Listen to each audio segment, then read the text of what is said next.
Back in 2004, I was working at a startup in New York when I approached my supervisor to tell her I was leaving because I found a new position. "Where?" she asked. "Pokemon," I told her with glee. "Oh, is that still a thing?" "Probably not what you want to hear upon starting a new job, but yes," I told her, Pokemon was still very much a thing. And now, 17 years later, with my Pokemon days well behind me, I can tell you that Pokemon is even stronger than ever, with two of the highest selling Switch games, a top mobile game that became a genuine phenomenon, and trading cards that are selling for thousands of dollars on eBay.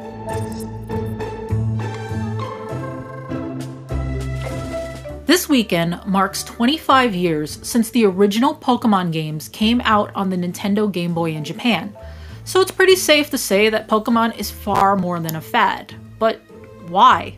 It's probably worth looking at when Pokemon emerged on the scene here in the US back in 1998. Where can you catch all 150 Pokemon? Got it on your Game Boy, that's where. The Game Boy had been around for a decade and hadn't really had a big title on par with Tetris and Super Mario Land in a while. And then here comes a new game that not only uses, but depends on the link cable. Until then, we pretty much threw the cord back in the case after the novelty wore off. It was a social game before that became an industry buzzword in the age of mobile and Facebook gaming. At that point, most kids had a Game Boy already, meaning there was an audience desperate for new handheld content, new RPG content at that. Just a year earlier, Final Fantasy VII had landed stateside for the original PlayStation, bringing JRPGs into the mainstream. So Western players were eager to explore more of the genre. This was also during the rise of Magic the Gathering, the very first collectible card game. It utterly blew up across comic shops, gaming conventions, and schools. An entire floor of my high school was packed with Magic players every day. But to an outsider, it could be rather impenetrable. So in came the Pokemon trading card game, which took the video games' general concepts and created a simpler, more streamlined collectible card game around them that kids could easily grasp. It certainly helped that for its first few years in the States, the Pokemon TCG was also published by Wizards of the Coast, the creators of Magic the Gathering, which gave Pokemon some cachet with players and the distribution network to be everywhere. One of the strengths of the Pokemon games, both video and card, were their simpler mechanics and kid-friendly story, which made it easier to onboard new players. And that's still mostly true, even as more and more features get packed into each new generation of the core games.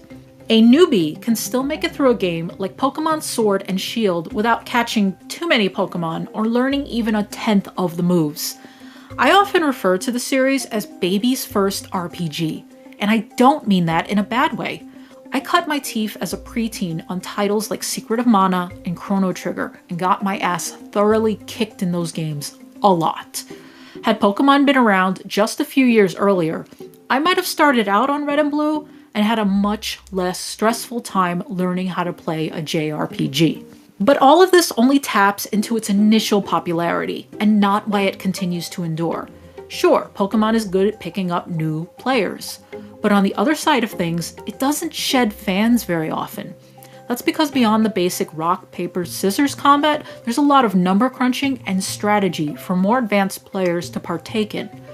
Over the last 2 decades, players have cracked the game's mechanics wide open, understanding how to manipulate the very math that makes up their Pokemon stats and breed creatures with more desirable traits. And even if you're not a number cruncher, I'm certainly not. There's always something new on the horizon because the franchise is in a constant state of renewal. We started with 150 Pokemon, but now we're looking at a list that numbers nearly 1,000 unique creatures. With so many, you're bound to find one that fits your battle plan or personal aesthetic. There's a Pokemon for every type of person.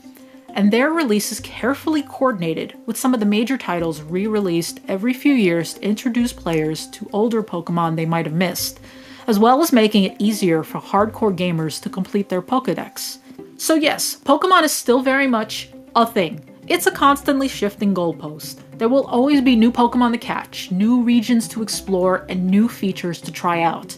You're never going to be really done with Pokemon. It will continue to pick up new fans, retain the old ones, and find ways to pull lapsed players back in. If you were a kid when Pokemon came out, you'd likely be in your 30s now, and your own children may already be playing. Thus, the cycle begins anew, laying the grounds for the next 25 years of monster battles.